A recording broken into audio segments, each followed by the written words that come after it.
What is going on, Poo Puffs? We're going to start week 2 out with one of my favorite games of the week between the Kansas City Chiefs traveling to Jacksonville. Don't forget to smash that like button and subscribe to the channel. These new NFL pods are getting some good traction, so if you leave us some comments and hit that like button, it'll help us get more of these videos out to all you guys. The Chiefs are coming off a very disappointing loss to the Lions in a game that they should have won, even though they were without Jones and Travis Kelce. Man, there were so many drops on the field for Kansas City, and it ultimately cost them the game. Patrick Mahomes is dealing with a bunch of bums at wide receiver, so not having Travis Kelce was a big bummer and probably the reason they ended up losing. But what can you do? Will Kelce suit up this week? I think he will. And Jones signed a one-year deal, so hopefully he is game ready and will be back for the Chiefs. It should be an amazing game. Let's get into the pod.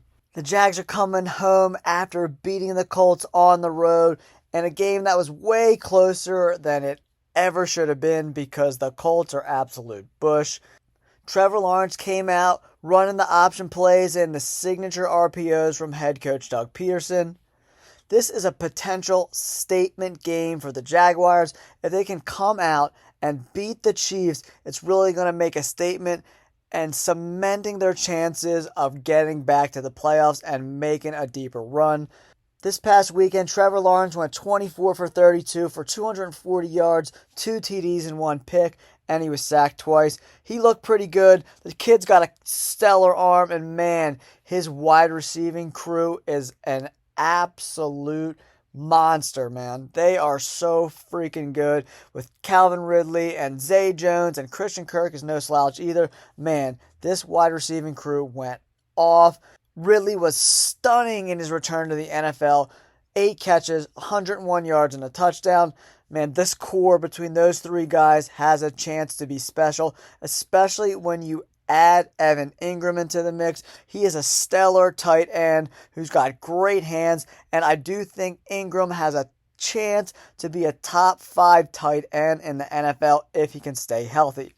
The Jags, however, did have 3 fumbles. They need to clean that shit up if they're going to want to beat the Chiefs. You're not going to turn the ball over 3 times and beat Kansas City. That will not happen, mark my words. One of the biggest factors in this game is definitely the Jaguars' defense. Their front 7 had a really good game last week. Josh Allen is an absolute savage, sacking Anthony Richardson 3 times, and Trevin Walker also added a sack. This defensive line is one of the best in football, and the Kansas City Chiefs are not as experienced as they used to be on the offensive line. So this game is most likely going to be won and lost in the trenches. Can Kansas City protect Patrick Mahomes? Because they did a so-so job in doing that. They should have won the game against the Lions, but those drops were just a killer at the end of the day. But look for the Jags defense that is top 10 potential to really put the pressure on Patrick Mahomes and force him into throws he does not want to make. If the Jaguars want a chance at winning this game, they're going to have to get on Patrick Mahomes' ass. That is their only path to victory, because even if Trevor Lawrence balls out, getting in a shootout with Patrick Mahomes is a recipe for disaster. Just ask Josh Allen how that worked out for him. Patrick Mahomes was pretty mediocre in his season debut versus the Lions, going 21-39 for 226 yards, 2 TDs, and a pick, but his wide receivers really didn't help him much. He rarely passes under 60%, and he was just a hair over 50 in this game. Kadarius Toney had one of the worst games a wide receiver has had in the NFL in over a decade. It was really, really hard to watch. The offensive line was not awesome either, and as I talked about in some of my shorts last week, right tackle Jawan Taylor was definitely false starting on those snaps, pre-jumping out of his stance before the ball was snapped. The refs are going to be aware of it this week, so look for those calls to happen if Jawan Taylor's going to keep doing that. If the Chiefs want to be successful this year, they're going to need a healthy Travis Kelce, because without Travis Kelce, it's going to be a cruel summer. Did you guys get that? Was that funny? He's dating Taylor Swift now. Never mind. But in all seriousness, Travis Kelce is going to have to shake it off. Ooh, that was a good one. You guys got to admit, that was a good one.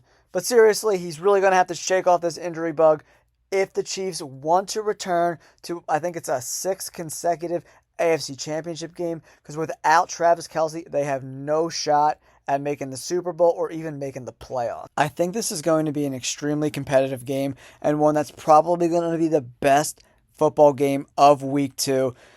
The Chiefs' defense has to hold up against the powerful offense of the Jaguars, but I can't see the receivers for the Chiefs playing any worse than last week. So look for an upgrade there, but this game's going to be super close. I think it's going to be won and lost in the trenches. If the Chiefs cannot protect Patrick Mahomes, it's going to be a long night for him. But with Chris Jones coming back, that defense should be better. The pass rush should be able to get to Trevor Lawrence, and that's why I think the Chiefs will win if Chris Jones and Travis Kelce both play. We'll have to see if Chris Jones is in shape. He should be, but if he's in the game, he's going to wreak havoc. And they obviously need Kelce back because the offense with the wide receivers they currently have is not good enough to win in this league. They're simply not good enough. And they need Travis Kelce. So with Jones and Kelce, I'm picking the Chiefs to win 24-17.